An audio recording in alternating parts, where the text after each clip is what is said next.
alltaf þegar stjórnmálamenn eru spurðir hvernig þeir hyggjast að leysa hlutina þá koma þessi orð það að spretthópur, stýrihópur, nefnd, sérstök nefnd, verkefnahópur, stýrinefnd, teymi, sérfræðinga, átaksteymi, aðgerðarhópur, samráðshópur, vinnuhópur. Það alltaf að koma einhver svona ný orð yfir þetta og maður verður náttúrulega eins og þið heyrið algjörlega ringlaður. Og athugið að þetta ekki gagnrýni á stjórnmálamennina eins og ég segi. Heldur að við höfum bara svona skapað það að stjórnmálamenn eiga ekki að fá að stjórna því sem að þeir vilja stjórna með sínu lýðræðislega umboði. Að þá er þetta orðið svona sjálfkrafa viðbragð við því að svara einhvers konar fyrirspurn. Að þú ætlar að setja á einhvern hóp á laggirnar. Og þá er hann bæði náttúrulega búinn að kaupa sér tíma en einnig búinn að segja að hann ætli ekki að taka ábyrgð á því verkefni sem ræðir. Góðan daginn og velkomin í hlaðvarpið Pæling dagsins. Ég heiti Þórarinn Hjartarson og gleðilega páska. Ég vona að þið hafið haft það náðugt hátíðarnar og notið þess að vera með ykkar nánustu.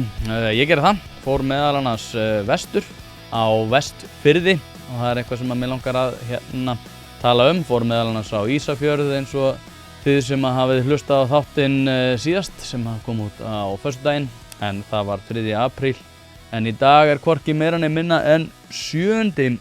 apríl og árið er 2026. Nú áður en við byrjum þetta þá eins og þið vitið þá getið fengið þennan þátt á undan öðrum með því að fara inn á partus.is/einpæling og þannig eru þið einnig að fá hann án auglýsinga. En já, eins og ég segi, það hefur alltaf verið gott að fara vestur. Vestfirðir eru mjög sérstakur staður fyrir margra hluta sakir og ég fer bæði á sunnanverða Vestfirði og fór einnig í þessari ferð á Ísafjörð, eins og ég var að segja, og keyrði þar leiðina yfir Dynjandisheiði. Og ég verð að segja að ég held ef maður spáir í þessu svona út frá mannskapnum, ég held að sé örugglega duglegasta fólk og meðvirkasta fólk á landinu á Vestfjörðum. Og það er svolítið áhugavert að svona fylgjast með þessu og ég verð að segja að núna meira en í seinni tíð að svona þegar að rætt hagsmuni mismunandi kjördæma á Íslandi að þá er ótrúlega skrítið hvað Vestfirðir fá ótrúlega litla athygli. Og ég veit ekki hvort það sé út af því að fólkið er of meðvirkt eða hvort að stjórnmálamenn sem þaðan koma einhvern veginn, ég veit ekki, svona eiga erfiðara með að fara þangað út af því að maður hefur alveg tekið eftir því að stjórnmálamenn sem eru þaðan eru ekki mikið að huga að þeim málum varðar Vestfirði og eins og segi, meðvirkni eða ekki að þá er allavega eitt víst að það eru ótrúlega mikil verðmæti sem eru sköpuð hana. Og ég ótrúlega miklu ósamræmi við þá athygli sem það fær og það er að segja fólk á Vestfjörðum. Og eins og segi, þetta endurspeglast ekki í til dæmis innviðauppbyggingu því að veginir eru alveg galnir og ef að þú keyrir eins og ég var að gera frá sunnanverðum Vestfjörðum og til Ísafjarðar að þá eru meðal annars einbreið göng þar sem þú þarft að keyra til hliðar þegar þú ert að keyra frá Ísafirði að þá þarftu að víkja til hliðar í göngum þegar þú ert að keyra þessi göng. Ef þú ert að keyra til dæmis frá Bíldudal eða Patreksfirði eða Tálknafirði að þá þarftu að fara gegnum einbreið göng. Keyrir ef þú fer til dæmis ekki Dynjandisheiðina eins og hún var lokuð og keyrir niður á Flókalund og keyrir þaðan yfir á Ísafjörð og innviðirnir eru vægast sagt hræðilegir og einhverja leyti, svo maður líka nefni það, þá er þetta eilífðarmál að ræða þessa vegi því að eins og flestir vita þá er svona, veðráttan og það hvernig fjallveginir eru erfiðir að þá er þetta eitthvað sem að verður alltaf einhvers konar vandamál. En það er líka annað sem að mér finnst vera risastórt mál og bara fyrir mitt leyti líka en ég tala nú ekki fyrir þá sem þarna búa en það er internetið á Vestfjörðum sem er orðið margfalt verra en það var fyrir ekkert svo löngu og þetta á við reyndar, ég held að þetta sé á öllum Vestfjörðum, ég ræddi þetta meðal annars við fólk á Ísafirði, ég ræddi þetta líka við fólk á sunnanverðum Vestfjörðum og ég ætla ekki að úttala mig einhver tæknileg atriði en Það var svo tekin úr sambandi einhver 3G-leiðsla sem að ég kann ekki almennilega skil á, en það kemur svo sagt tilkynning frá Fjarskiptastofu lokun 2G og 3G farsímaþjónustu. Fjarskiptastofa vill vekja athygli á því að styttist óðum í að eldri farsímaþjónustu 2G, GSM og 3G verði lokað hér á landi. Fjarskiptastofa vakti athygli á þessu máli í febrúar 2022 þegar stofnunin efndi til opins samráðs áætlun farsímafyrirtækja varðandi lokun þjónustunnar. Í lok þess samráðs var gefin út fréttatilkynning helstu niðurstöður og svo eitthvað að tala þetta en að Nova lokar 2G í árslok 2024, Vodafone árið 2025 og Síminn í árslok 2025. Og ég ætla ekki að fara að segja að ég þekki munin á 3G og 2G og öllu þessu. Ég aftur á móti sé á símanum mínum að þá oft á tíðum kemur upp svona signal þar sem að það stendur 3G þegar maður að keyra á Vestfjörðum. Og eins og segi, takið þessu bara með algjörum fyrirvara. En ég veit ekki neitt annað sem að nákvæmlega gerðist á þessum tíma sem að getur hafa orsakað það að internetið orðið miklu lélegra.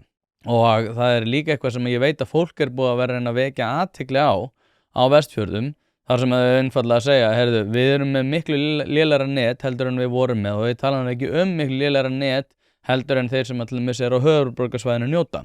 Kannski getur fólki bara fundist það eðlilegt, en ok, það samt sem áður orðið margfalt lélegra heldur en það var bara fyrir ekki svo löngu. Og símaþjónustan líka orðin verri, því að núna eftir að þetta fór í gegn, ég veit ekki nákvæmlega hvort það var þetta sem að breytti stöðun, en það ekkert annað sem ég veit sem að gerðist á þessu tímabili sem að maður nam þessa breytingar. En núna þegar maður keyrir til með Sunnavera Vestfirði að þá símasambandið einfaldlega ekki til staðar á mjög mörgum stöðum.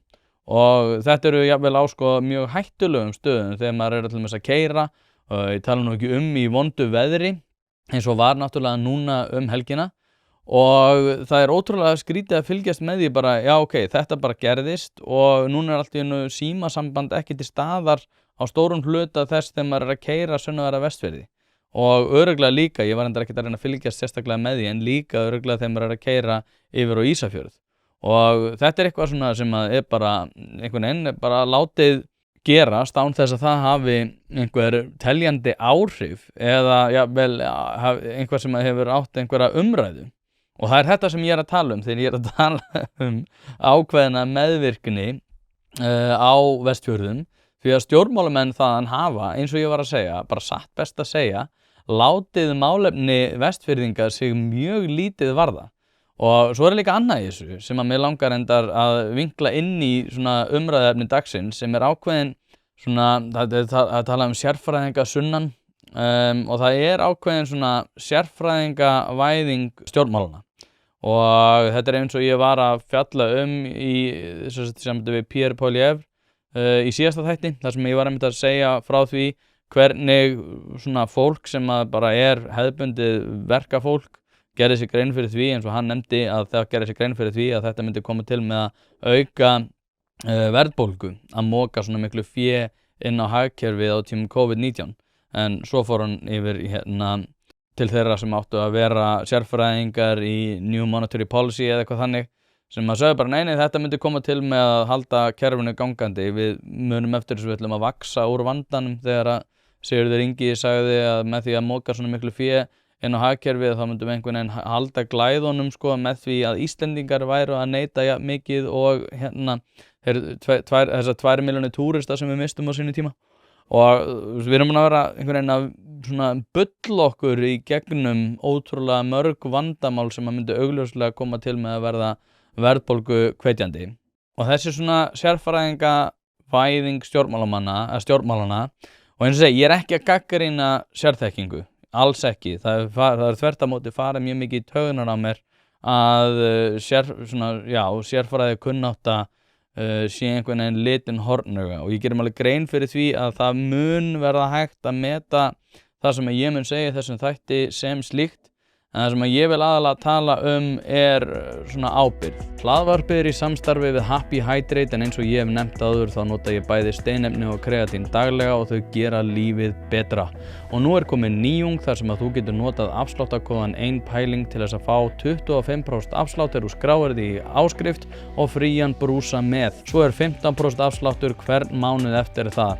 Þetta sjálfsögðu steinliggur ef þú ert að nota þetta á annað borð en einnig tilvalið tækifærið fyrir þá sem að vilja prófa og ég lofa ykkur að þið munið ekki sjá eftir því. Steinefni gera daginn einfaldlega betri og með því að nýta þennan afsláttarkóða ertu að sjálfsögðu að styðja við það að ég búi til þetta efni.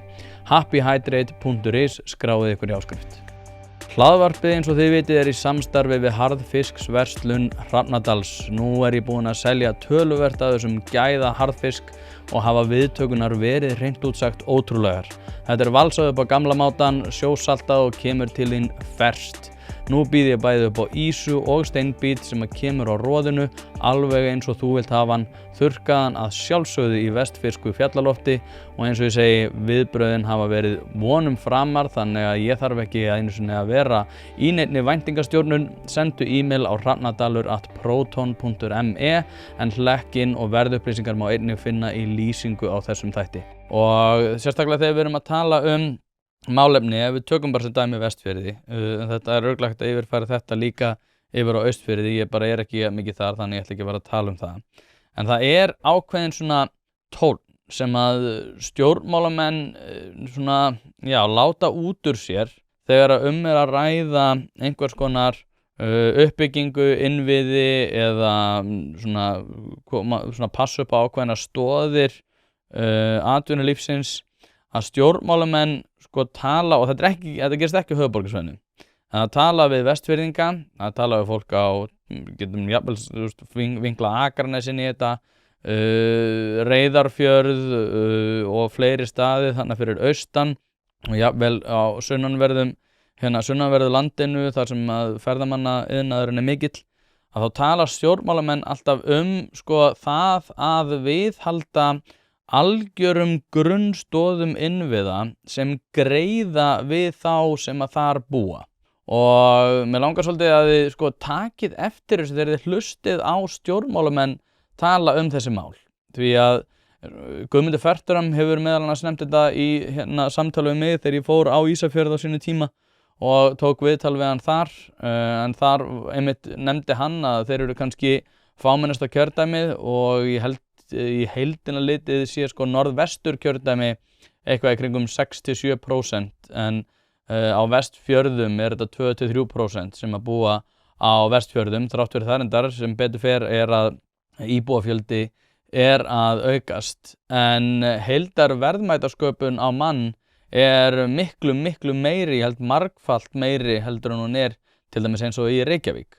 Og maður sjálfsögðu finnur þetta þegar maður kemur á þessu svæði þar sem að fólk þarf einfaldlega að vinna fyrir hlutunum og enginn eða allavega mjög fáir að væla yfir því að kerfið sé einhvern veginn ekki að koma til móts við þá persónulega. Og ég bara svona til að undirbyggja þetta, ég ætla að spila stuttan bút fyrir ykkur úr viðtali sem ég tók við Guðmund Fertram sem náttúrulega sjálfsögðu stofnandi Keresis á sínum tíma en þar ræddum við meðal annars innviði sem að þurfa að vera til staðar til þess að fyrirtæki á borð við Keresis þarf að vera, eða þeir innviðir sem að þurfa að vera til staðar til þess að svo verðmætasköpun geti á annað borð verið orðið til.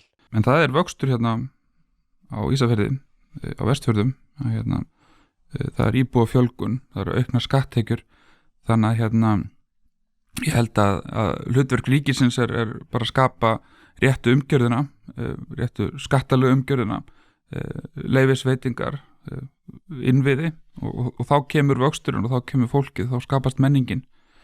En salun á Keresis var mjög mikilvæg fyrir nýsköpun á Íslandi. Það voru margir sem högnuðust á sölunni á Keresis og það var alltaf önnur fyrirtæki sem hafa verið selda á þessum fólk voru hagnast á og þetta gefur svona sjálfstraust til fjárfesta að fjárfesta í nýsköpun. Við höfum séð núna undanfarna mánuði eftir sölun á Keresis mikil vöxt í fjárfestingum í nýsköpunum fyrirtækjum sem eru með tæknilega áhættu. Það til dæmis verið að ljúka daginn hlutverkningu Genis sem var mjög árangusrík. En það ekki nóg bara að við fókusurum á umgjörðina fyrir nýsköpunarfyrirtæki. Við þurfum að fókusera á alla umgjörðina, bara til fyrirtækja, rekstars og innviða. Og þar þurfum við að gera eins betur og við þurfum að skilja betur hvar verðmætin verða til í samfélaginu. Hvar verður vöxturinn til. Þannig að með vexti í samfélaginu þá verða til meiri skatttekjur og þá þetta útdela meiri verðmætum til okkar borgarana í formi þjónustu hjá ríkinu, menntamála, heilbrigðismála og slíkt. En það byggir allt á vexti.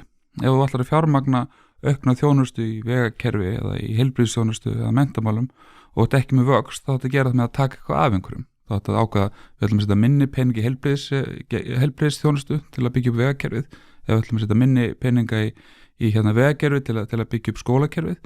Þetta byggir allt á vexti og það ekki nógu mikil skilningur í samfélaginu í dag á vexti og hvað vöxtur mikilvægur. Vöxturinn, hann skapar okkur svigrum til aukinar þjónustu. Við erum að tala að við erum ekki nógu ánægð með menntakerfið, börnin okkar ekki fá nógu góða menntun. Þjóðin að eldast, það gríðarlega mikil kostnaður aukning framundan í heilbrigðiskerfinu og ég held að flestir og margir Íslendingar ekki ánægðir með þá þjónustu sem heilbrigðiskerfið að veita í dag. Samt það gríðarlega mikil kostnaður. Landspítalinn 85 milljarður kostnað á hverjum ári og ef við ætlum að setja meiri peninga í Landspítalann, heilbrigðiskerfið eða menntakerfið þá þurfum við vöxt og vöxturinn byggir á umgjörð fyrir fyrirtæki, fyrir nýjar atvinnugreinar og það svona gaman að segja frá því að á Vestfjörðum svona ákveðið efnahagsævintýri í gangi. Að það mikill uppgangur hjá Kerecis til dæmis að tekjur Kerecis í ár eru tæplega 200 milljónir dollara og það rosalega mikill vöxtur í fiskeldinu. Það að vera til 20 milljarða tekjur þar og cirka 20% af hverju milljarði sem er búin til í laxeldi fer í skatttekjur. Þannig að þegar við erum að tala að við sem ekki nú ánægð með menntakerfið eða heilbrigðiskerfið, þá erum við að tala vöxt og þá erum við að tala hvað ætlum að búa til verðmæti til að fjármagna betri þjónustu. Og þannig að fyrsta sem að nefnir einmitt hvernig hægt að nýta meðbyr og velgengni til þess að auka skatttekjur og ástæðan fyrir því að ég nefni þennan punkt svona sérstaklega til að undirbyggja þetta sem ég var að segja áðan með það að Vestfirðingar og Austfirðingar og þeir sem eru svona búa víðsvegar landið að innviðir séu einhvern veginn greiði við þá. Því að ef við tölum til dæmis bara fiskeldi og tökum það sem dæmi að þá það greiði við þá að þeir megi og annað borð vera í þessari atvinnugrein. Samt sem áður eru náttúrulega að borga mjög háan skatt, þrátt fyrir það að vera í miklum uppvaxtarfasa. En stjórnmálin alltaf bundin við þessa hugmyndafræði og umræðu það sem að, já eins og segi, stjórnmálin þeim rosalega tamt að gera þetta, að þeir sé einhvern veginn að standa ekki í vegi fyrir verðmætasköpunni og það sé greiði að einhvern veginn þeim leyft að halda áfram. Og þannig þeim náttúrulega líka haldið einhvern veginn á tánum samhliða því að skatttekjur af því eru samt gríðarlega miklar. Og svo náttúrulega fullt af öðru sem hefur að gera með sjávarútveg, það eru sjómenn gríðarlegur uppgangur á bara svona ýmsum sviðum, þeir varðar bara ýmis mál og eins og segi, ég ætla ekki að fara að takast á við umræðu fiskeldi sérstaklega eða sjávarútveginn sérstaklega eða uppbyggingu annarra innviða sérstaklega, tala þetta sérstaklega í svona einhverju smáatriðum, en ef við ímyndi ykkur svona þessar stóru breytur sem við erum að ræða. Vegirnir þrátt fyrir það að vera gríðarlega hættulegir en ferja gríðarlega mikil verðmæti eru einfaldlega í ólagi. Nánast bara eftir hvern einasta vetur. Þú kemst ekki á sunnanverða Vestfirði án þess að fara yfir Malarveg sem náttúrulega galið út af fyrir sig. Það vissulega verið að vinna í framkvæmdum til þess að laga þetta með því að byggja veginn í gegnum Teigsskóg og það hluti af stærra verkefni þar sem að það verður farið framhjá þessum malarvegi ef ég að skilja þetta rétt. En samt sem áður hefur þetta verið veruleikinn mjög langt skeið. Fjarskiptamálin, internetið ömurlegt, sérstaklega ef þið pælið í því svona þessari miklu þróun var það gervigreind og annað. Þeir innviðir eru einfaldlega ekki í boði fyrir fólk víðsvegar landið. Símasamband virðist vera orðið miklu lélegra heldur en það var fyrir ekki svo löngu. Fjarskiptastofa eins og ég var að nefna breytti sínum málum og eins og segið, það er það sem að mér finnst kannski vera skrýtnast við þetta allt, að það hafi ekki náð meiri athygli, því að þegar ég tala við fólk á Vestfjörðum að þá segir það að það hafi augljóslega fundið fyrir þessum breytingum á símasambandi og netsambandi að undanförnu, en þegar það er haft samband við fjarskiptastofu eða rætt við einhver aðila sem hafa eitthvað þessi mál að segja, að þá þeim bara sagt að þeir sé að ímynda sér þetta.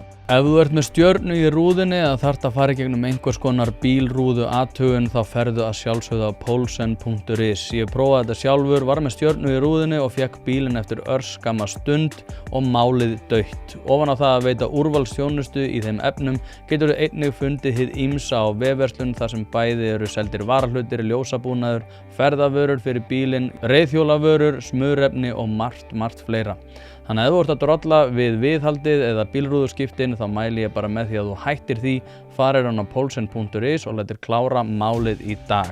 Jú, kæru hlustendur, hlaðvarpið í samstarfi við fyrirtæki sem að vilja gera hlutina almennilega og eitt af þeim að sjálfsögðu alvöru bón. Alveg eins og þetta hlaðvarp leitast við að auka viðnámsþrótt samfélagsins, eykur alvöru bón endingartíma bílsins með því að halda honum hreinum og fínum. Hringið í síma 5880705 eða sendið á alvörubón@alvörubón.is.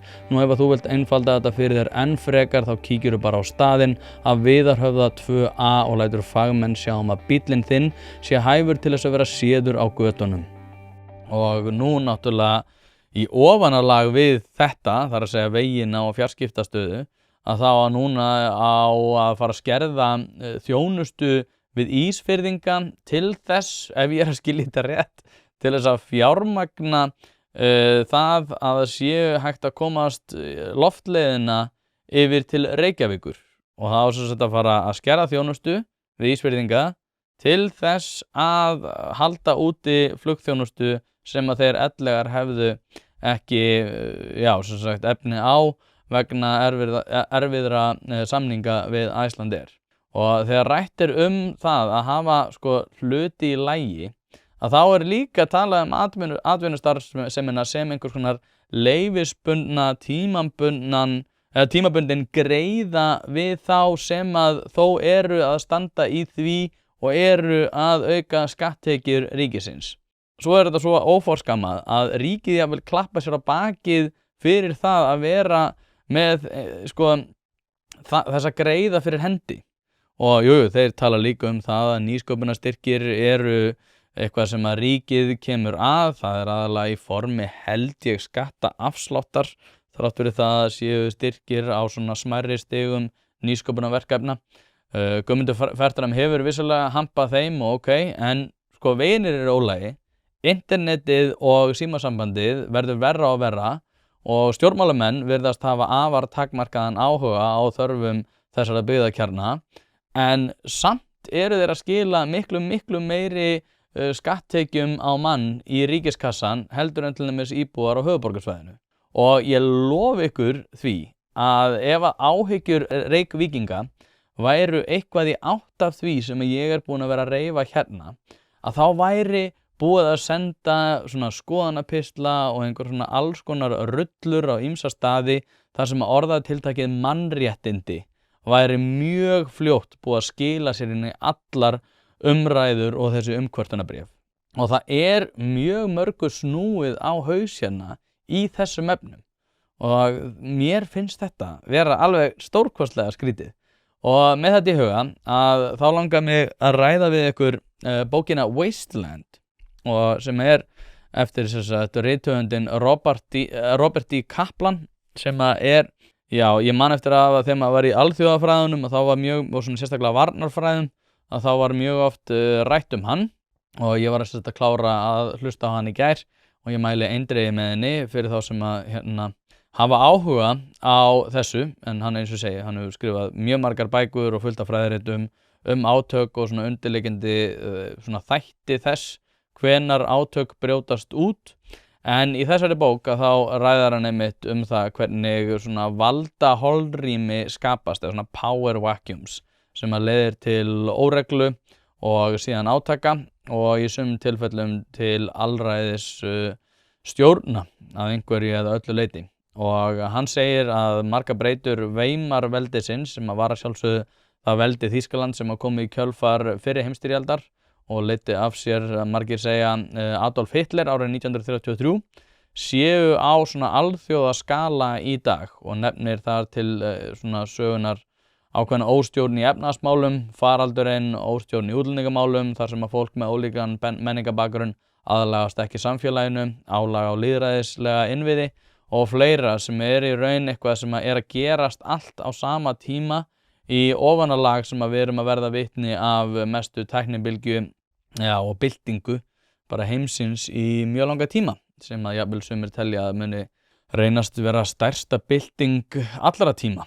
En ég ætla ekki að beint að ræða allar þessar breytur beint þó svo mig langar að koma inn á þær svona eina og eina en setja þær einmitt í samhengi við það sem ég var að ræða hérna áðan en í þriðja hluta bókarinnar þá ræðir hann lýðræði, tækni og sérfræðinga og hann nefnir þar eitt atriði sem að mér þykir hafa náð ákveðinni svona rótfestu á Íslandi en það eins og ég var að tala áðan vægi stjórnmálamanna við ákvarðanatöku og þetta ekki eins og ég var að nefna líka áðan gagnrýni á stjórnmálamenn eða sérfræðinga í sjálfu sér en sko við höfum komið okkur upp þannig kerfi að stjórnmálamenn eiga að bera ábyrgð á ákvarðanatöku sem þeir geta ekki borið ábyrgð á og í ofanalag að sérfræðingar eru farnir að taka ábyrgð á ákvarðanatökum sem þeir mega ekki taka ábyrgð á og þannig eins og þið heyrið þá er ég að tala bara svona lýðræðislegt skipulag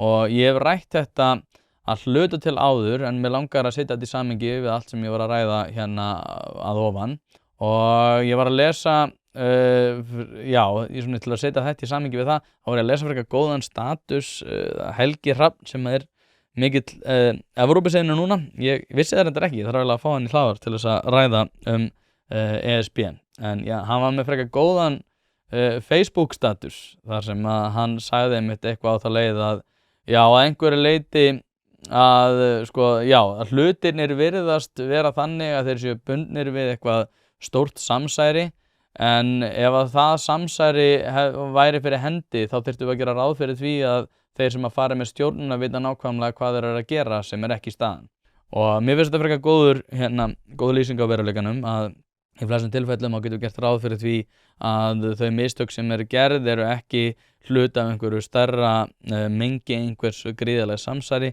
heldur miklu frekar það að þeir sem eru að stjórna veit ekki á að hafa ekki hundsvit á því sem þeir eru að gera og þar af leiðandi þeir í sífellu auknum mæli að reyna að taka til sín meiri völd til þess að reyna að geta hnika til breytunum en að sjálfsögðu eins og allir vita þá verða verri áhrif en ekki betri. En svo við förum aftur yfir þessa þætti að þá eru þeir í ríkum mæli hér á landi alltaf þegar stjórnmálamenn eru spurðir hvernig þeir hyggjast að leysa hlutina þá koma þessi orð það að spretthópur, stýrihópur, nefnd, sérstök nefnd, verkefnahópur, stýrinefnd, teymi, sérfræðinga, átaksteymi, aðgerðarhópur, samráðshópur, vinnuhópur.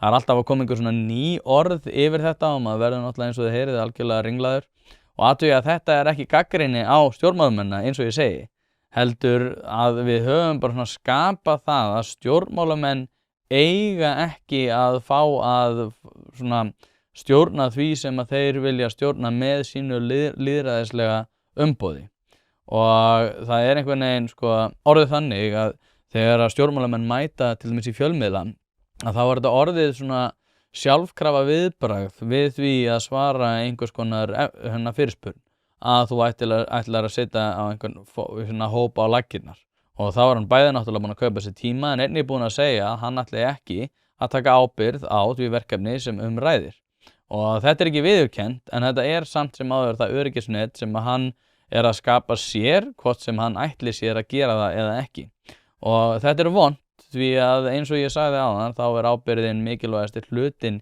í þessu öllu og spretthópur sem að má ekki taka ábyrgð verður þannig að þetta að þessu öryggisneti sem að stjórnmálamaðurinn þarf eða telur sig þurfa á að halda og þá þarf hann líka að í rauninni að útvatna allar ákvarðanatökur með þetta í huga. Og nú veit ég að stjórnmálamenn myndu þræta fyrir það og segja að þetta sé nú ekki svona og allar ákvarðanir sem eru teknar af þeim sjálfum og ég myndi segja já, þú getur kannski talið í trú það. En ef við tökum til dæmis bara 3 absúrd dæmi og eins og segja, þetta gæti hljómað svolítið absúrd en mér finnst þetta varpa ákveðnu ljósi á því sem ég að reyna að segja. Pylsa ekki eins þegar hún ekki frá bæjarins bestu pylsum. Það vita það allir sem hlusta á þetta hlaðvarp að þegar þú ert að fá þér pylsu þá ertu í grunninn að horfa á tvenns konar upplifanir. Það annarkvort sú ánægja sem fylgir því að vera að borða bæjarins bestu pylsu eða sú vonsvikni sem fylgir því að vera að borða pylsu sem ekki frá bæjarins bestu pylsum. Og það vita það í rauninni allir að það þessar 2 upplifanir sem við erum að horfa upp á þegar við erum að fá okkur pylsu. Því mæli ég með því að þú skellir þessu hlaðvarp í eyrun, farir á næsta sölustað og fá þér tvíhlaupu ásamt einhverju góðu að drekka. Og tökum svo dæmi ráðherra sem myndi taka 6 vikur til þess að undirbúa ákvörðun 3 mál með tugum manna í einhverjum spretthóp sem væru í því að rannsaka málin. Gæti stjórnmálamaðurinn tekið ákvörðun þvert á vilja þessara nefnda eða hópa í öllum 3 málunum án þess að það myndi koma til með að vekja athygli. Í sumum tilfellum má ekki einu sinni fara gegn vilja náttúrulega nefnda eins og í landsdómsmálinu svokallað þar sem að það var dæmt ólöglegt þegar Sigríður Á Andersen fór gegn hæfnisnefnd val á dómurum þrátt fyrir það að hún væri lýðræðislega kjörin til þess að velja í þessi embætti en ekki hæfnisnefndin. Og nú ég ekkert að segja að ég ekki nægilega vel að mér í lögunum til þess að geta rakið það í landsdómsmálinu hvort að það hafi verið rétt eða rangt í þeim efnum.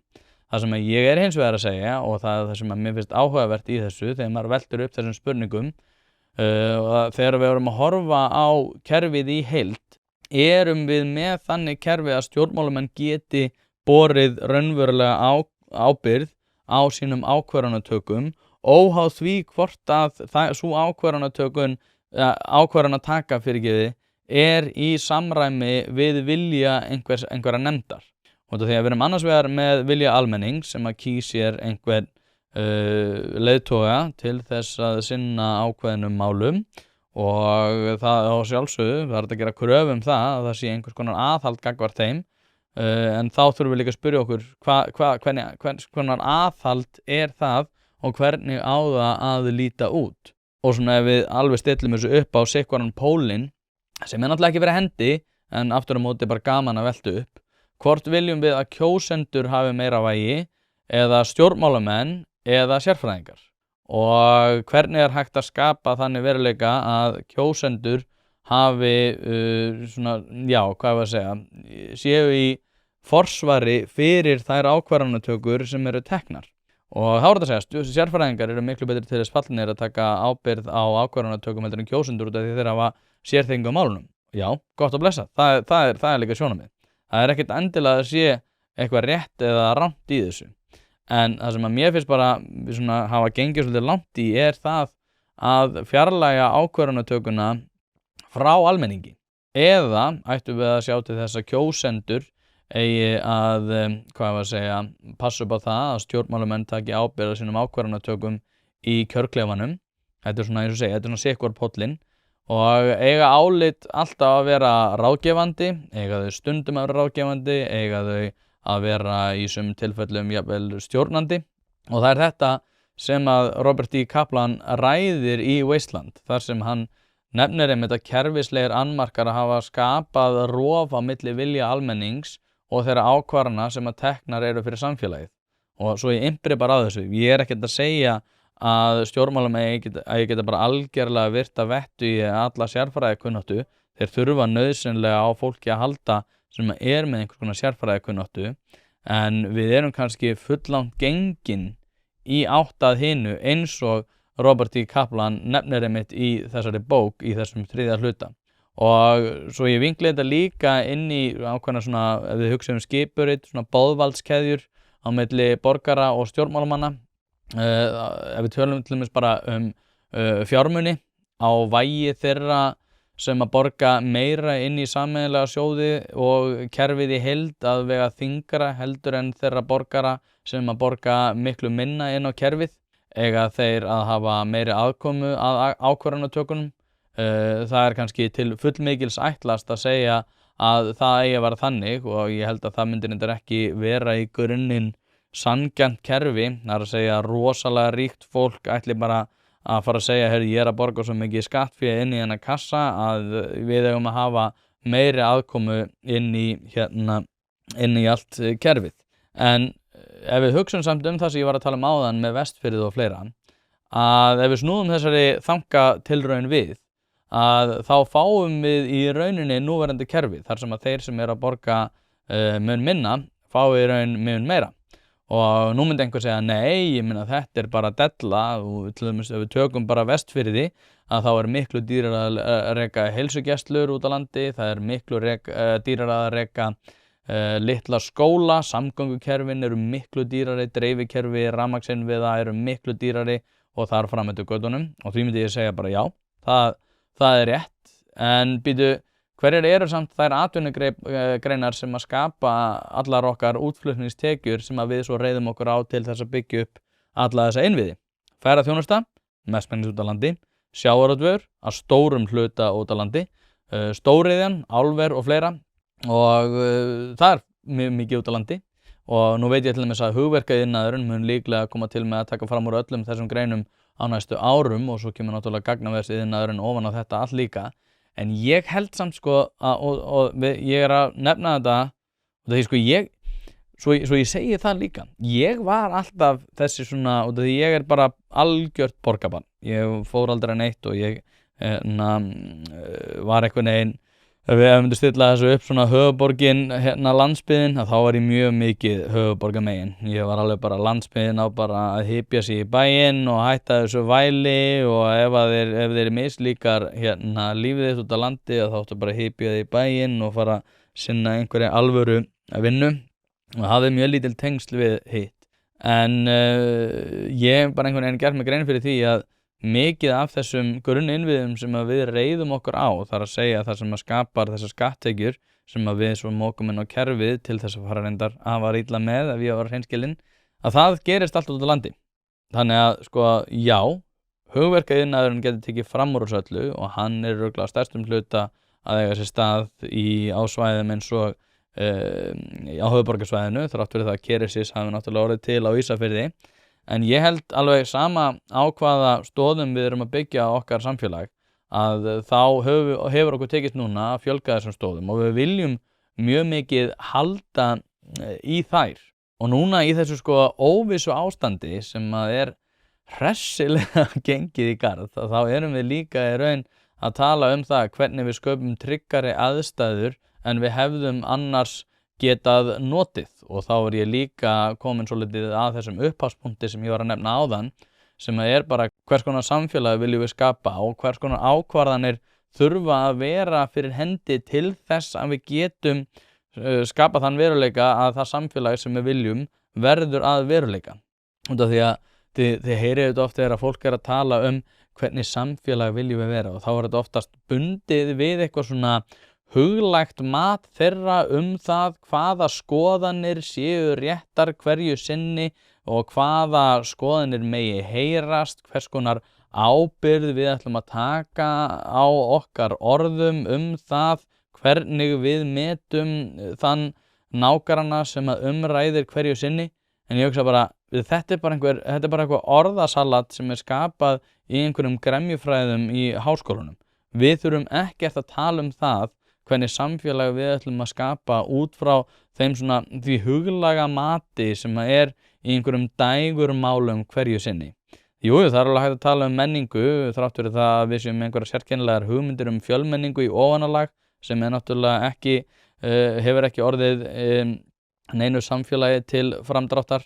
En þegar við erum að tala þessi mál, að þá það einhvern veginn huglægt mat á því sem þú lest á DFF eða á skoðanapislum á Vísi eða eitthvað þannig. Og þá svona hvernig samfélag ætlum við að vera. Ég held að við þurfum bara að vera þannig samfélag að við séum með verðmætasköpun og samheldna þjóð sem að vill skapa þannig lífskjör að við séum í leiðinni í átta sameiginlegri niðurstöðu. Ef það er ekki fyrir hendi, þá getum við alveg eins lokað sjoppunni. Þannig að spurningin er, hvað er svona skynsamlegasta sem að við getum gert akkurat núna í dag til þess að gera okkar besta til þess að viðhalda þeim lífskjörum í það minnsta, eða halda þeim lífskjörum sem við erum með í dag í það minnsta á floti og vonandi að gera þau betri, þannig að við skiljum að okkur samfélagi sem betra í stakk búið til þess að takast á við aðstæður heldur en að þegar við tókum við því. Hlaðvarpið í samstarfi við fiskhúsið.is. Fiskhúsið.is heildverslun fyrir veitingamenn sem vilja það ferskasta og það besta fyrir sína kúnna. Hvort sem að það fyrir veitingareksturinn, hótelreksturinn, mötuneytið eða hvað annað, þá ferðu inn á fiskhúsið.is til að sjá það gríðarlega úrval sem að strákarnir hafa upp á að bjóða. Ef að þú vilt hið ferskasta og hið besta, þá gerir þetta sjálfsögðu almennilega, ferðin á fiskhúsið.is. Það ekki til sú spurning sem að strákarnir hafa ekki svarið við, þannig enn og aftur fiskhúsið.is til að fá ferskasta og besta fiskinn á landinu. Og persónulega held ég að þetta sé svona tvíþætt. Í fyrsta lagi þá þurfum við að gera það sem að Guðmundur Fertram talaði sem að þess að í þessum bút sem ég var að tala og spila fyrir ykkur áðan. Og það að hvetja fólk til þess að taka skynsamlegar ákvarðanir fyrir sig og sitt umhverfi og afleiðingin af því að sjálfsögðu svo að aðrir geti notið þeirra afurða en ekki síður þeirra skatttekna sem af því verður. Í dag borgum við helming af öllum okkar tekjum sem að við öflum inn í það að greiða skatta með einum eða öðrum hætti. Ríkið tekur til sín helming fyrir það að reka sig áfram. Afköst þess reyndar minnkar og fyrir vikið atvinnulífið krafið hærri hlutdeild af því sem að við sköpum og að meira fari einfallega í þetta ríkisfargan. Í ofanálag eru innviðir eins og fyrir vestan látnir grotnað niður, símasambandi versnar, internetsambandi versnar, samgönguna verða verri og stjórnmálamenn hafa alveg skammarlega lítinn áhuga á því. Sem ástæðan fyrir því að ég kallaði Vestfirðinga meðvirka því að þeir eru einhvern veginn ekki að passa upp á það að hagsmunagæslan endurspeglist í þeim tekjum og verðmætum sem að þaðan koma og velja sér stjórnmálamenn sem að eru þar kosnir og það eiginlega eitthvað rannsóknarefni hvað hafa lítinn áhuga á sínu kjördæmi. Hins vegar og í öðru lagi að þá líka að færa ákvarðanatöku nær almenningi og að stjórnmálamenn standi og falli með sínum ákvarðanatökum og því hvort að þeir ráðfæri sig við spretthóp eður ei. Það ekkert vont að ráðfæri sig við spretthóp eða aðgerðarhóp eða hvað annað en að ákvarðanu verður þeirra og þeirra einvörðungu. Það það sem að lýðræðislegt skipulag byggir á. Og þetta eins og ég nefndi áðan að þetta ekki það að stjórnmálamenn séu eitthvað lélegir eða embættismenn séu eitthvað sérstaklega óþolandi eða sérfræðingar séu ekki að ráðleggja á réttan máta. En ef ákvarðanatökur eru svo fjarlægar kjósendum, þá þarf bara að endurskoða þá hvata sem að fyrir hendi eru. Og mig langar svolítið að ljúka þessu á einmitt að ræða þennan fórnarkostnað. Því að þetta snýst ekki bara verðmætasköpun og að skatttekjur framtíðarinnar munu koma til með að geta staðið undir sér. Það líka stærri samfélagsleg mynd sem að ég að reyna að mála hérna. Og mig langar að velta upp ákveðnum hugleiðingum það hvaða hvatar liggja baki því þegar að stjórnmálamenn eru að hlusta á spretthóp eða nefnd sem að í mörgum tilfellum ólýðræðisleg náttúrulega í eðli sínu en líka og byggir á upplýsingadreifingu ókjörinna fulltrúa.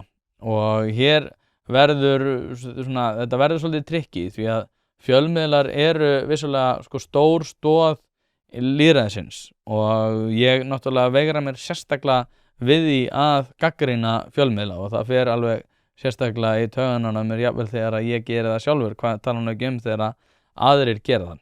En það eitt með ef við hugsum það sem ég var að tala með athygli til dæmis á Vestfjörðum og ég gerir ráð fyrir því eins og segja að sama gildir Austfirði þrátt fyrir það að mér finnst reyndar stjórnmálamenn í öðrum kjördæmum standa sig miklu betur í að passa upp á sína kjósendur heldur en á Vestfjörðum, og með þykir áþreifanlegt, og það gildir ekki bara þetta kjörtímabil heldur gildir kjörtímabil vel aftur í tíman. Og ef við skoðum bara hvatana, ef við tökum bara fyrsta hvatan sem að virðist, þeir myndi vera svona sá mikilvægasti í dag, og þá ég að tala bara embættismenn, stjórnmálamenn og almenna borgari jafnvel. Og þetta reyndar til þess að skilja þetta líka, þá ætla ég að gefa sjátt að þessa eina bók, ég búin að vera að tala hana mjög oft, sem heitir Private Truths and Public Lies, The Social Consequences of Preference Falsification eftir Timur Kuran. En hann nefnir þetta mjög mikið hann nefnir meira þess að Timur Kuran oft í Wasteland, Robert D. Kaplan, og þessar bækur eru keimlíkar þrátt fyrir það að bók Kaplan sé töluvert nýrri, og það er áhugavert að hlusta á hana í samhengi við nútíman. En ef við tökum bara þennan fyrsta hvata það að stjórnmálamenn, embættismenn, fjölmiðlar, allir sem að vinna í þessu upplýsingakerfi, hver er fyrsti hvatinn, alveg óháð því hvert verkefnið er. Það er að komast klakklaust frá því að vera með einhvers konar yfirlýsingu eða tala eitthvað eða orða eitthvað á tiltekinn máta og vera ekki kölluð vond manneskja á samfélagsmiðlum. Og þeir hvatar eru ótrúlega sterkir í dag.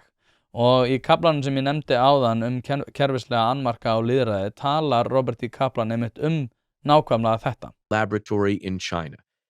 This effectively silenced the media on the subject until such a possibility was revealed as indeed plausible.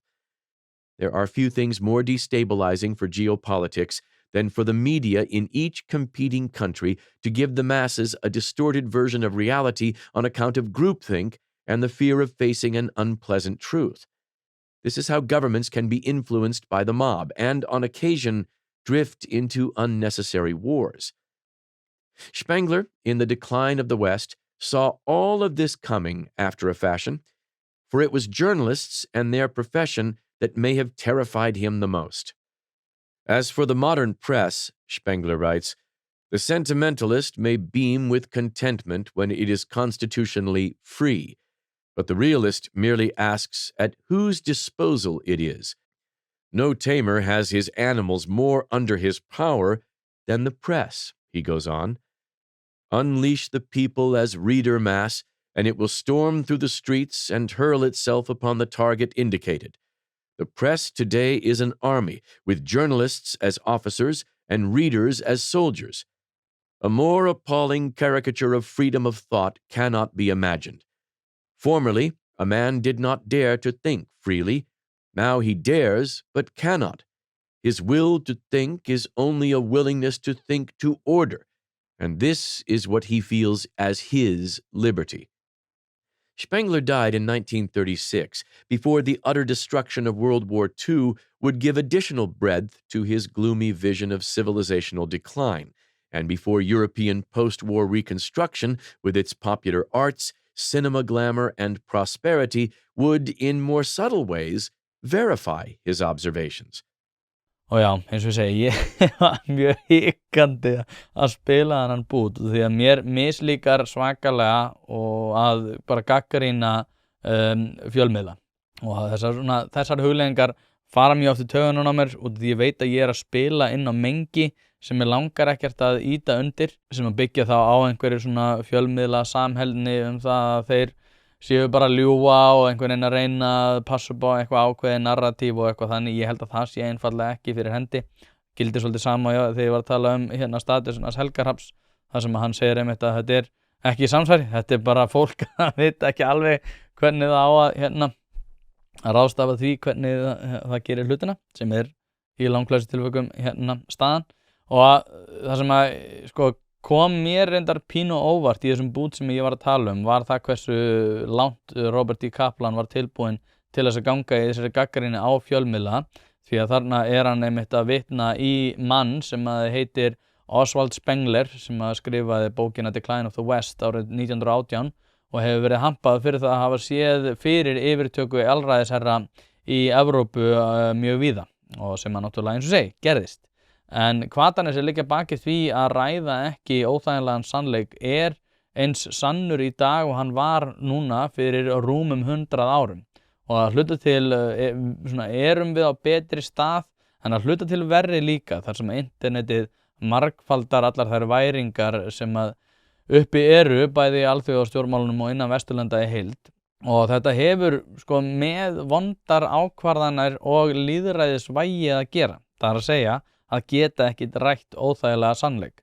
Og ef að Evrópumenn hefðu til dæmis fengið að kjósa það hvernig þeir myndu ráðstafa sínum útlendingamálum á sínum tíma, þá liti sú umgjörð allt öðruvísi út í dag og þetta væri ekki að fara að leiða til átaka sem ég held að sé nokkuð ljóst að muni koma til með að eiga sér stað á meginlandinu áður en að langt líður.